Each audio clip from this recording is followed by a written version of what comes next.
When the time came for the purification rites required by the law of Moses, Joseph and Mary took him to Jerusalem to present him to the Lord. As it is written in the law of the Lord, every firstborn male is to be consecrated to the Lord and to offer a sacrifice. In keeping with what is said in the law of the Lord, a pair of doves or 2 young pigeons.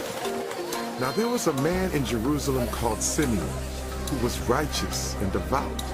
He was waiting for the consolation of Israel, and the Holy Spirit was on him.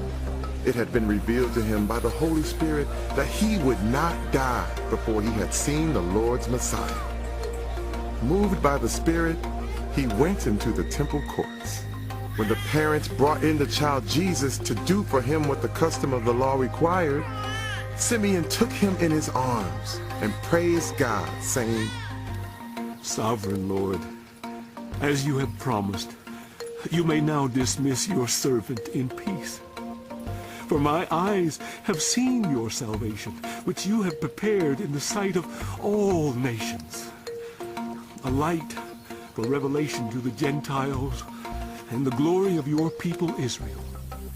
The child's father and mother marveled at what was said about him. Then Simeon blessed them and said to Mary, his mother, This child is destined to cause the falling and rising of many in Israel, and to be a sign that will be spoken against, so that the thoughts of many hearts will be revealed. And a sword will pierce your own soul, too. There was also a prophet, Anna, the daughter of Phanuel, of the tribe of Asher. She was very old.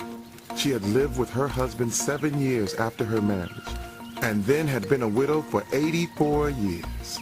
She never left the temple, but worshiped night and day, fasting and praying. Coming up to them at that very moment, she gave thanks to God and spoke about the child to all who were looking forward to the redemption of Jerusalem. When Joseph and Mary had done everything required by the law of the Lord, they returned to Galilee, to their own town of Nazareth. And the child grew and became strong. He was filled with wisdom, and the grace of God was on him.